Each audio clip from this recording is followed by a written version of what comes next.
This episode is brought to you by FX's Love Story, John F. Kennedy Jr. and Carolyn Bessette. Join host Evan Ross Katz on the official podcast for FX's new series, Love Story, John F. Kennedy Jr. and Carolyn Bessette, and go behind the scenes with cast and special guests, featuring Sarah Pigeon, Paul Anthony Kelly, Grace Gummer, and Naomi Watts. FX's Love Story, John F. Kennedy Jr. and Carolyn Bessette, wherever you listen to podcasts.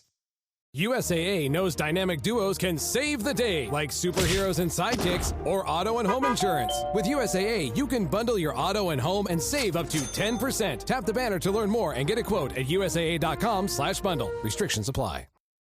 This episode is brought to you by Redfin. You're listening to a podcast, which means you're probably multitasking. Maybe even scrolling home listings on Redfin, saving homes without expecting to get them. But Redfin isn't just built for endless browsing.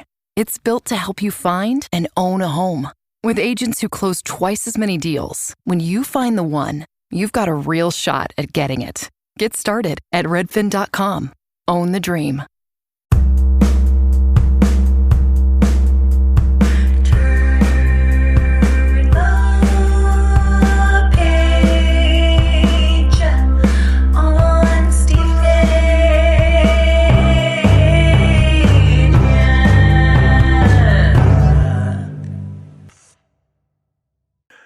Welcome to the Bare Naked ABCs, where we discuss every single Bare Naked Bare Naked Ladies song from 7 to Y. And no, it's not 7 to Y. Well, it was 7 to Y. Now it's Stephen Page songs because we're turning the page. Alphabetical. Ding. Hey, this is the name of the show. Trademark. TMCR. I'm not sure at the end of this book. Bare Naked Ladies. They spelled Bare Naked Ladies wrong at the bottom. I just want to see like Disney Boreal Ghost put on apparently Disney's redoing the Country Bear Jamboree. Yes. So they could have them like all dressed up like Bare Naked Ladies. My God. Noah. They have to do just Bare Naked Ladies songs. That's what I'm saying. Use the Pollywog in a Bog video. Yeah.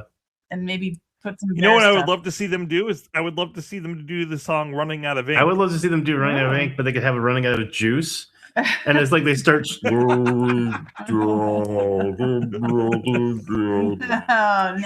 more running out of moonshine. hydraulic fluid. Yeah, exactly. Getting the jitters. Anyway, hey, Tracy. I can't help but notice that you mentioned "Running Out of Ink."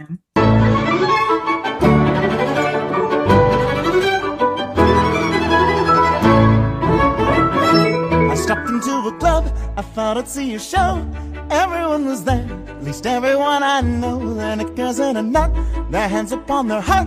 The best they'd ever seen, the greatest work of art. I wish that it was me. It's bleaker than you think. I'm running out of ink. Yes, because that is the song that we're discussing tonight. Is the song that was covered by Stephen Page of the Bare Naked Ladies. I've heard of him. Not to be compared by the Bare Naked Ladies. Bad Dog for Midterms. That did the original version of this. If you've never heard of the original song, and this band that no one's ever heard of. Yeah. Stepped into a club, I thought I'd see a show. Everyone was there, just everyone I know. The knickers in a knot, their hands upon their heart. The best they'd ever seen, the greatest book of art. I wish that it was me. It's bleaker than you think. I'm running out of ink. Give a guy a break. This is what it takes. The original was done by a band called Bare Naked Ladies. Have you heard of this? You guys heard this? Hey, where's Jay Leno coming from here? Hey, you guys heard of this? You heard the Bare Naked Ladies? You heard of this? You know this? Go back. What's up with that? Well, who were the ad wizards who came up with this one? What's up with that? Jay Leno. There it is. There's the name drop. Anyway. Conan, we know you listen. Come on the show. It was done by. Oh, this is an interesting fact. the bare naked ladies were headed by a guy named Stephen Page. Must be some kind of relative. I don't know. That's Dave. Well, you know how they say, Wicked deja vu. you know that expression, smooth as a baby's bottom? Yep. So what if there was a nair-legged baby? God. Naked. How about bare naked ladies? Bare naked, yes. I love that. I have a thing called bare naked ladies. Oh, yeah? Yeah. Oh, are you in heaven? What are you pointing? You're like pointing northward towards the ceiling. Somewhere. I have it too somewhere. I'll have to show it to you sometime. Yeah, it's right. I'm hungry. I want a chip.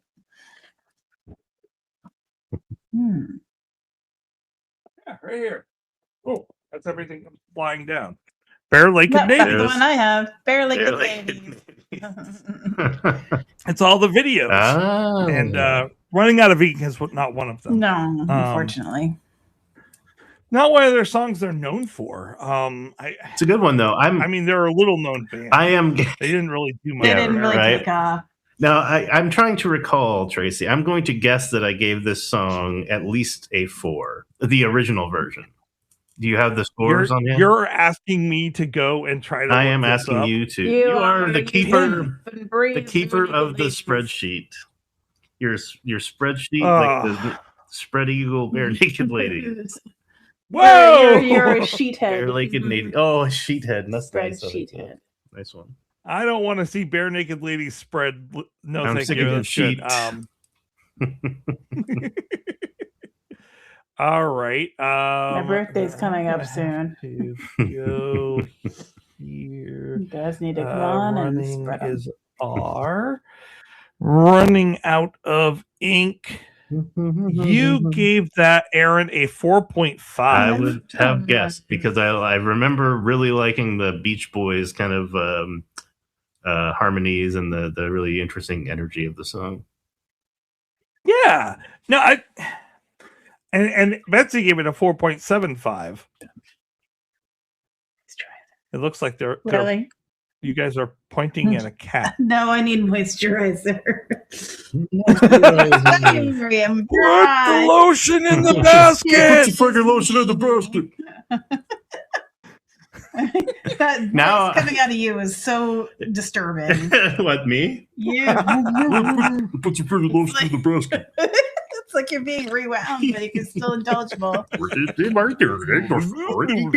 Donkeys are aliens or Is that why you're Aaron, Puts the the voice lotion cracker? on his skin, or else it gets the hose Smells again. like old age. Ooh. Smells like a nursing home. Anyway, Speaking of running out of ink, running out of tangents. Running out of depends. Running out of track. So yeah, I mean it's never a run great out of song. tangents. I think we all loved this Went off the rails song immediately. when the bare naked ladies covered Well, it. how do They're you feel naked. about the Art of Time Ensemble covering it? I gave this song a 5, so I know I love Wow. Wait. it. Previously? I mean, it's got great energy. Just giving it away. Really. Previously on Bare Naked ABC. Doink, doink. I am available for voiceovers if Yeah. anyone wants. You realize I'm going to have Got to a good voice, adjust the too. spike on that, right? No, you just gotta let it No. boom. Spike Let from, my Spike from Buffy? dulcet golden baritone boom. I mean, it's great. Calm, It's just calm down, like ladies. It's the fine. it just Continue. hit the red zone. I'm The red peeking. zone. Peeking all over Not the the, place. not the dead zone. Not the dead zone. Dead zone. Dead zone. Foo Fighters. That naked Fighters. lady. No, Christopher Anthony Walken. Michael Hall is in the dead zone. We know you Okay, listen. okay, let's get back on track Come here on the show. before we run out of ink. Yeah. I'm gonna run out Yeah. of ink. Running I don't even know what that running- means. What to but I say mean about it this really song? hard. Running out of stink. Well, I mean, so Yoga. Aaron, did they do anything musically Oh. different with this Oh song my versus goodness. the original? Well, Oh. I mean, There's not, the obvious. not yeah, yeah, Yeah, yeah. I Not know. okay. So I'm not breaking this down because from a like chord perspective and like a structure perspective, it is the same song. However, you may have noticed a very slight difference in the instrumentation and arrangement. Now, before I say it out loud, I want to know, can either of you tell me the specific composer this is most definitely alluding to? Is it...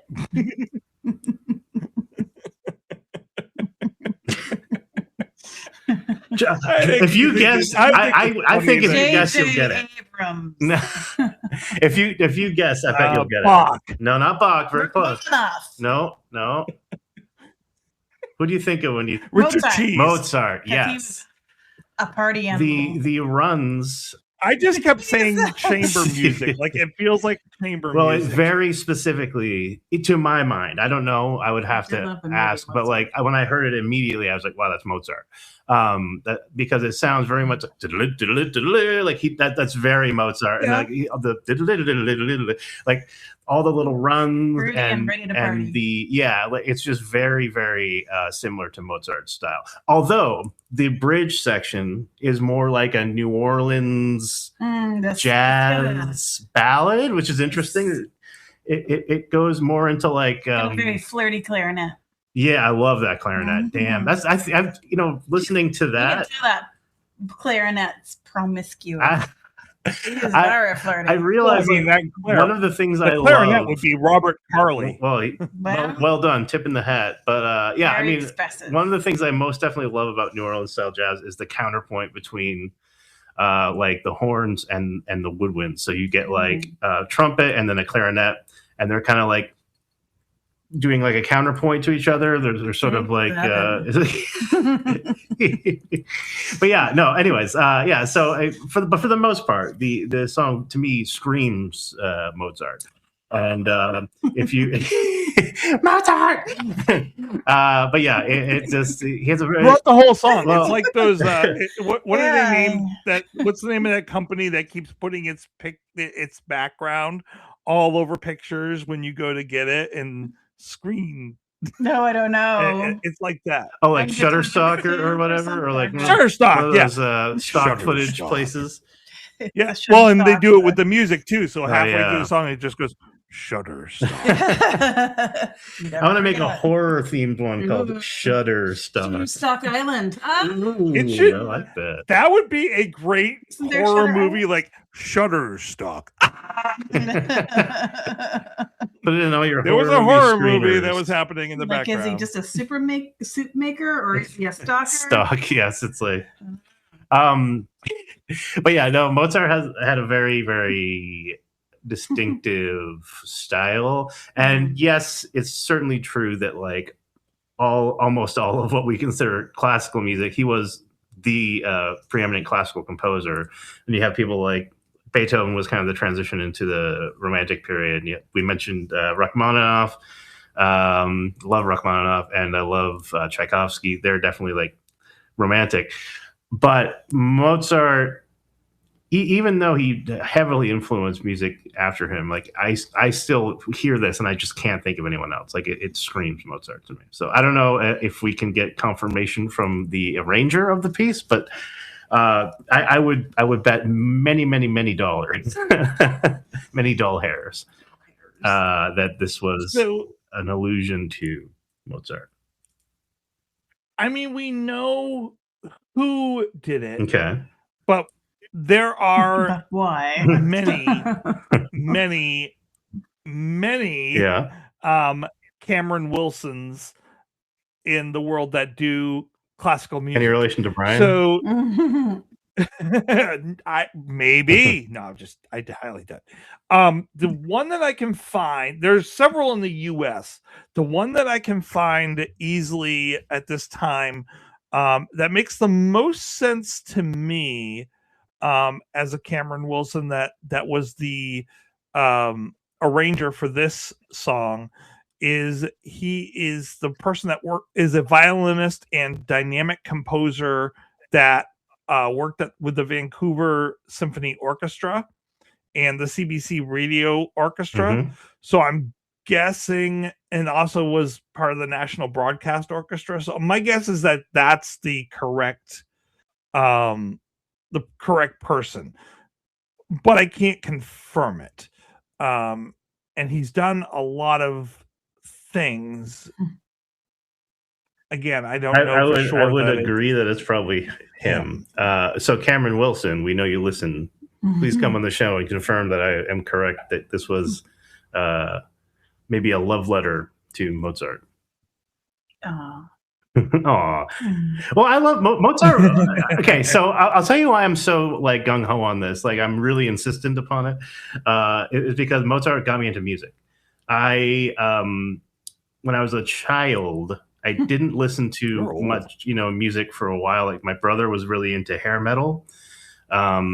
And he would just, nothing against Def Leppard or whatever, but like, he was always blasting that. And I'm just like, I guess I'm not into music. And then I think my parents watched like Amadeus on videotape. Amadeus. And I was like, oh my God, this music's beautiful. And I got really super into Mozart. And then I got into Beethoven and Tchaikovsky. So I got into classical music first, and then jazz, and then Weird Al. And Weird Al got me into like rock, which is so funny because I like rock is my favorite genre now. It's what I mostly do, like indie rock and alternative rock and stuff. But I didn't get into it for a very long time. But Mozart was my kind of gateway into music, and I fell in love with music via Mozart, really. So deeply ingrained in my own psyche, and that's why this like immediately jumped out to me. Yeah, and by the way, Amadeus, fantastic. Add to cart right now. If you haven't seen it.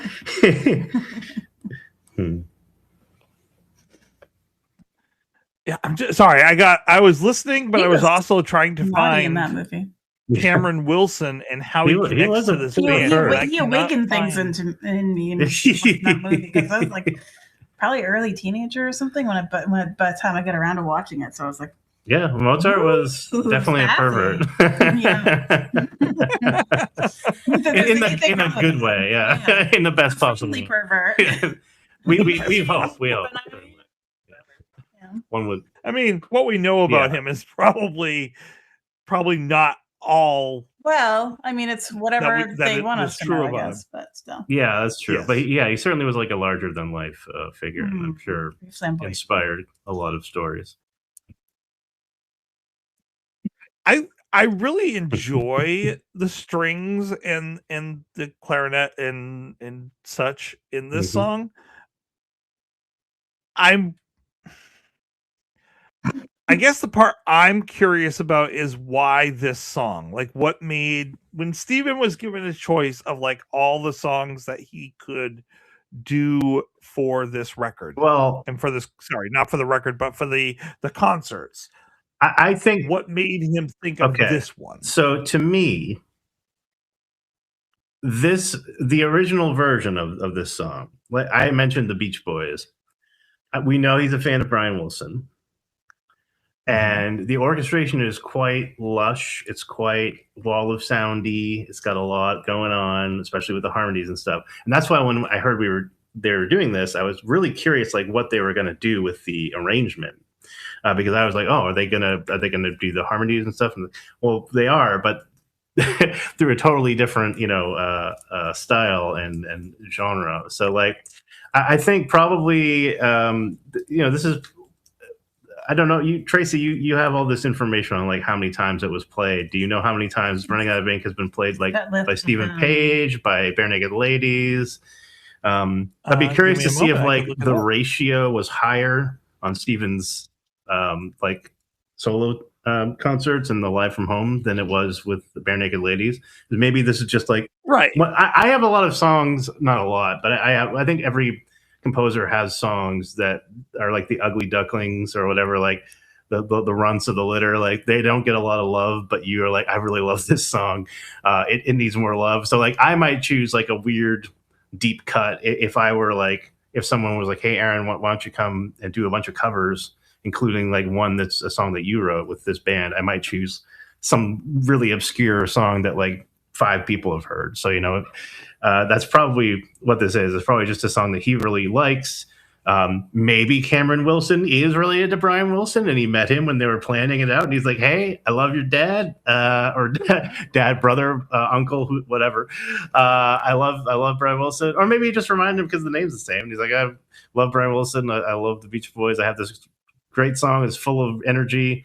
to me, it's like I see when I hear the song, this version or the original, I in my head just picture Steven like running around on the stage frantically back and forth, which now that I said that out loud, makes me think of Mozart's operas, right? Like the Marriage of Figaro, and there was a lot of dynamic action and people moving about the stages.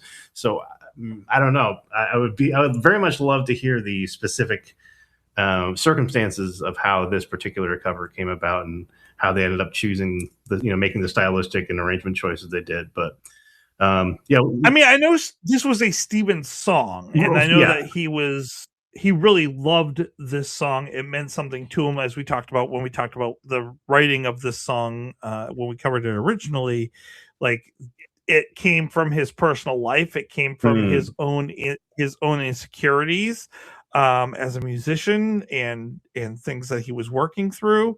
It was on his last album with BNL before. Well, if you don't count like the specials, the kids albums and stuff like that. I was gonna say the specials is a British band. They only did this, BNL as part of the group only did this 11 times in concert. How about Steven? In those 3 years before he left after the album was released. Steven has done it 18 times. So it's not like a super go-to, but certainly much. Yeah, he seems to like. He has only done that 18 times in the last 6 years, though. That's so like in a very short period of time. That's pretty significant. They're all live from home.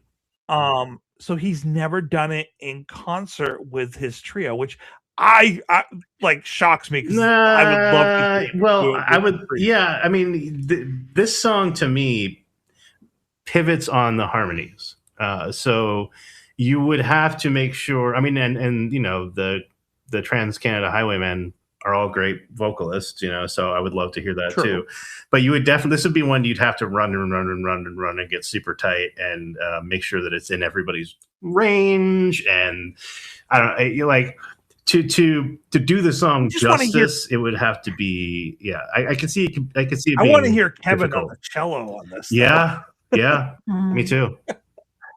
Like, for sure, because there is a lot of cello on this, especially with the one that is being done with the orchestra, and it sounds amazing having the cello play it instead of having Kevin on the piano. It is phenomenal. With that being said, though, let's compare it to the original. Okay.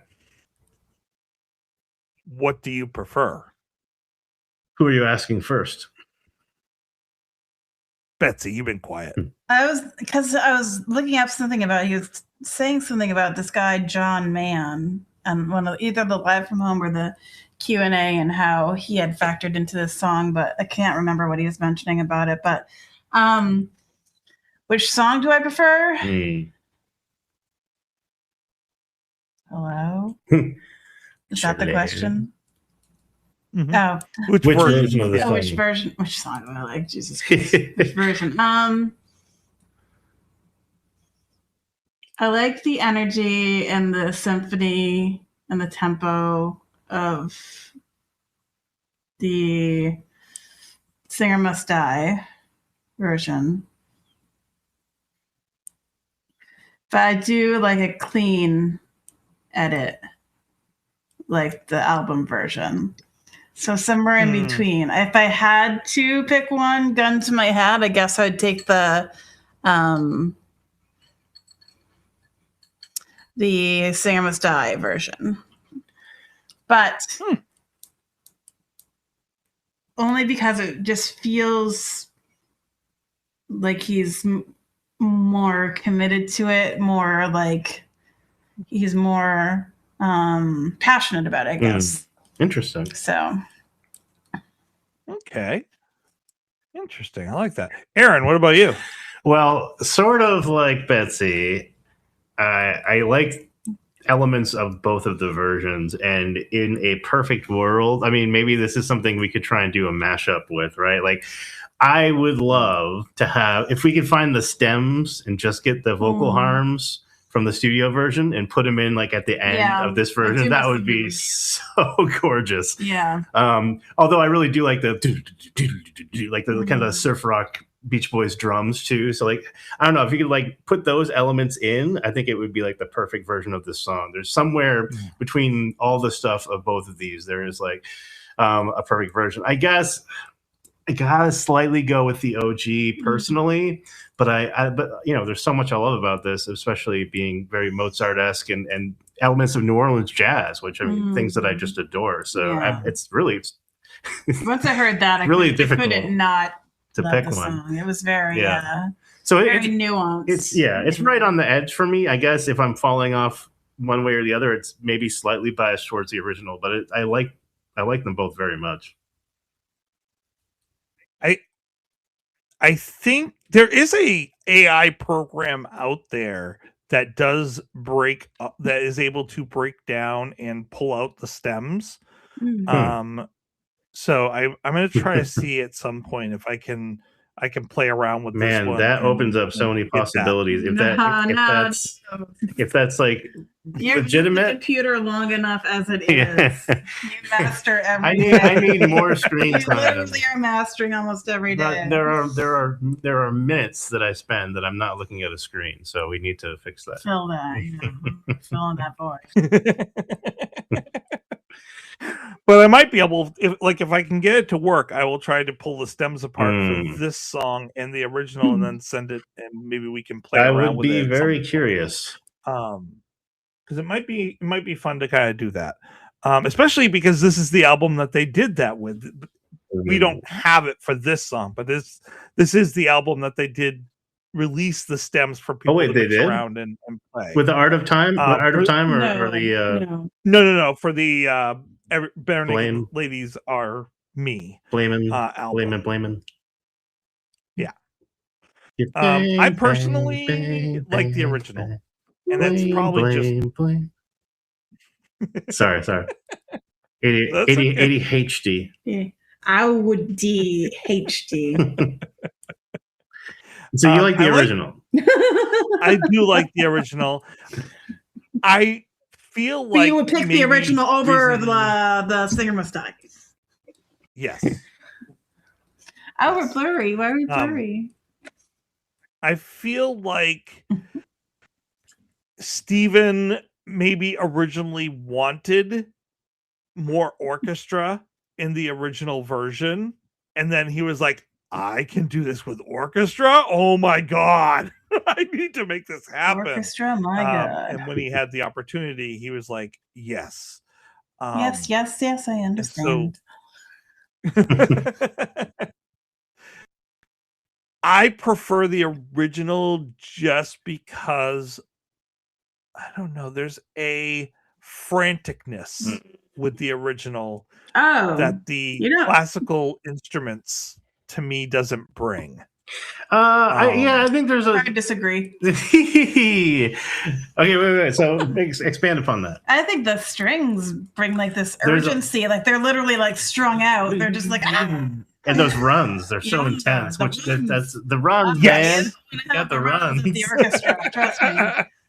Oh boy. I agree with the strings. I feel like the rest of the instruments don't. I also would like to find a good mix between them, like bringing the strings, especially the violins, in to the original. And nothing personal, Kevin, but taking the synth out and replacing Tracy it with hates strings. his beeps and boops. No, I like them in that original version. I gave it a 5. That's true. But like it hard. I do think that it would be improved by having some more orchestral behind that. Matter of fact, I'm going to double check something. Whoa, we'll see here. Can you double prog it? Prague? What are we in, Europe? Yeah, the Czech Republic. I understand that. I want a progressive rock band that's headquartered in Prague. We call ourselves Prog Rock. Prog Rock. And we all dress up. Oh. We all dress up like frogs. I'm looking for a Hague joke. We are the Prague Frogs from Prague. ProgFrogs.com. Look it up. .mog. .smog. I need a fact check on if there's a band called the Prague Frogs or Frog Frogs. I mean, Wes Claypool has like this. It's like the Frog Brigade or something like that. Now I gotta look it up. I can't recall. Apologies to Les. Into the list. Fearless Flying Frog Brigade. Yeah. So, Les, we know you listen to him. Okay, so I feel like they only list on Give me a here fact for check. this song Capella Sherwood playing the viola. Oh my God! If your But name's then it Capella, you're says gonna be a a musician. capella. Capella's here. You'd think they would be a vocalist. But there's only one of them. Well, the ah is without, so that would be why. So a cappella is without accompaniment. So capella would mean he's playing accompaniment. So that actually makes sense. Makes sense that he would be playing an He instrument. was destined. I think it should just be one capella on the song, One capella. which there is. There's only one capella. A cappella. One capella, two A capella, three capella, four. I love the fact that his last name is Sherwood, though. Hey, welcome. But then you have it's written down Jim on the string arrangement. Jim. I'm like, Oh yeah, he's a all two prolific strings, like- arranger. Yes. so we don't. I was looking to see if we had like Robert Carley or any of the others on this, but there aren't. There's just the couple of strings on the original. So I would love to see a more. I love it when they include more classical instruments into their music, and they didn't on this one. And I wonder if that was Steven being like, I really wanted more, and we couldn't get it. Hey Tracy, if Robert Carley co-wrote a song with Paul Simon, how would it be credited?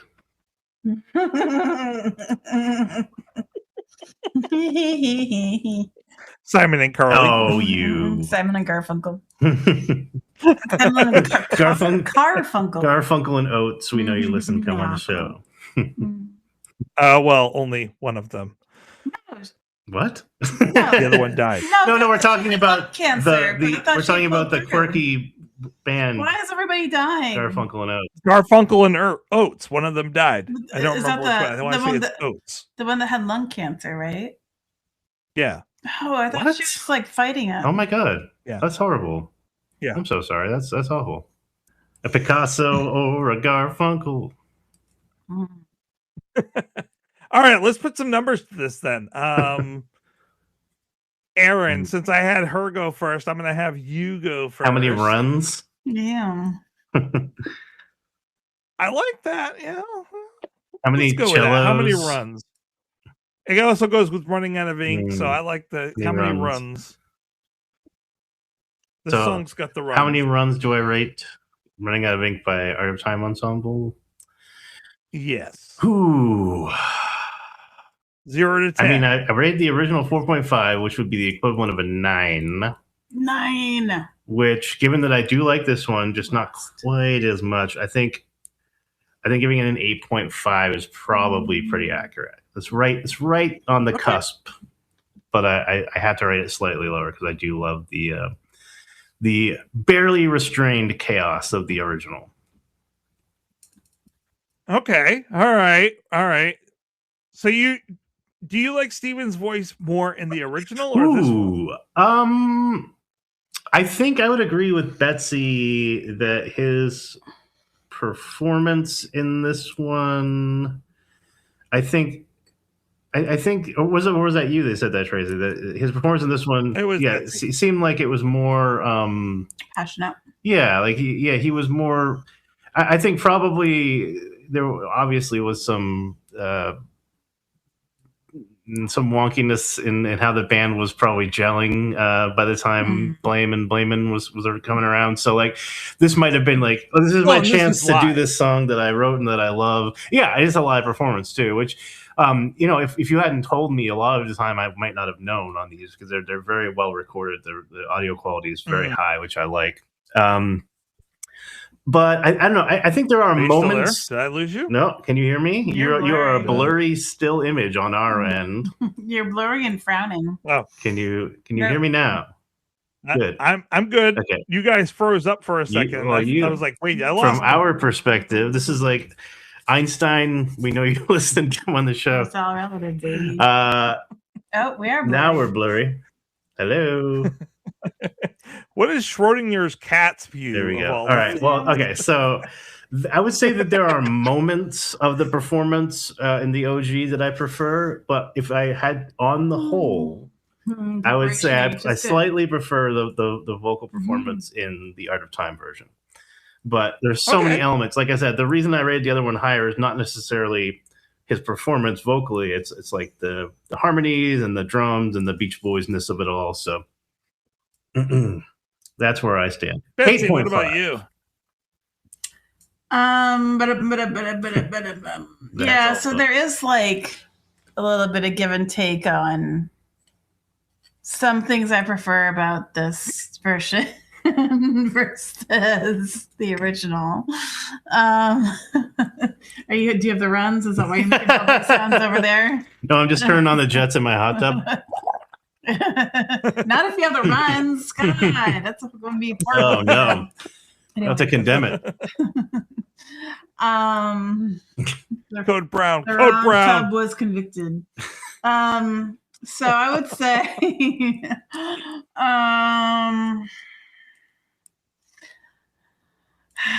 it's so close to a 9, 8.9. Ooh, I would say. Nice. Right on the cusp. Yeah, cuspy. Cuspy. And I like the song. I enjoy it. I don't like this version as much as the original, but I love the original.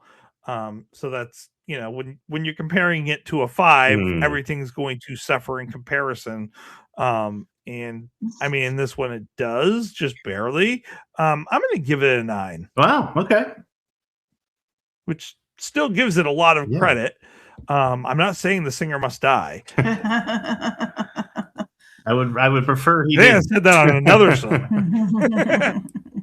I think that his vocal performance was on pretty good on this. Agree. I like that it's live. I feel like he had more takes on the recorded version, obviously, and so he could take the best of the best and put it in there. It's the whole live theater versus movie. Yeah, for a live performance, it's fantastic. It's very, very consistently great. I mean, no notes. Very few notes. And Steven's a great performer anyways in terms of theatricality, so I think it fits in there. Yeah, she used the shadow. Speaking of theatricality. Sorry, Bane. And speaking of theatricality, next week we can discuss. What? No, that was last week's song. the radio, that was last week. But next week, we're going to discuss A Singer Must Die. And we're not talking about the album. Next week, we will be talking about the song where Steven is actually covering a very theatrical song and singer as well, Leonard Cohen. Nice. Okay, I'm excited. What a mensch. Yeah. Everybody knows. A turkey and some mistletoe. Wow. Okay. We have 3 very separate ways on that one. Something for everybody. Hallelujah. Flying frog. Well, thank you guys very much for joining me. I appreciate it. Always a pleasure, Tracy. It's always great to see you guys. Good to see you too. Great to see you guys again soon. Yeah. All righty. Have a good one. We'll see you next week. Peace out, Girl Scout. Have a great night and enjoy your casserole dish. What did you? Thank you. What was that? Was that your finger? Looks like he had a little. Yeah, I didn't is that a Bob Barker microphone? Oh, okay. It's a yarn mallet. Do you play in the vibraphones, buddy? No, I'm playing. Just vibing. Oh well, not playing anything now. Damn. Okay. No, I'm playing my. I don't even know what the what this thing's called. Glockenspiel? My panda drum. Oh. Panda drum. I saw ads for that. That looks very soothing. Oh, nice. Cool. Oh, those are cool. Oh, I like it's those. amazing. Must have been a Christmas gift. Those aren't cheap. Yes. Yes, I love it. Very relaxing. Nice. Well, that's cool, dude. Does it summon a panda Don't when you get play one for it? Kevin. Oh, I'm sure he already has. Shoot some Speaking leaves. of which, I would like to see when Steve gets his new album out. Yeah. I almost said I want to see a new album from Being On. I'm like, nope, don't put that in the universe. Just when I think I'm out, they drag me back in. Only if they're gonna really put their all into it. Put the back into it. Why do you get? Oh, we can emote. They need to actually put some love into the next album. Mm-hmm. Give me some story songs, Ed. Excuse me. Oh, it's, you're on fire. Well, we gotta go then. Go get that preparation H. Get on the hole. And put your thumbs away. Werewolves, put your thumbs away. Bye, right. Tracy. See you, Tracy. Bye. See you, buddy. Have a great night, guys. You too. Bye. That song, that song. That song, that song. LifeLock, how can I help? The IRS said I filed my return, but I haven't. 1 in 4 tax-paying Americans has paid the price of identity fraud. What do I do? My refund, though. I'm freaking out. Don't worry, I can fix this. LifeLock fixes identity theft guaranteed and gets your money back with up to $3 million in coverage. I'm so relieved. No problem. I'll be with you every step of the way. 1 in 4 was a fraud-paying American. Not anymore. Save up to 40% your first year. Visit LifeLock.com/podcast. Terms apply.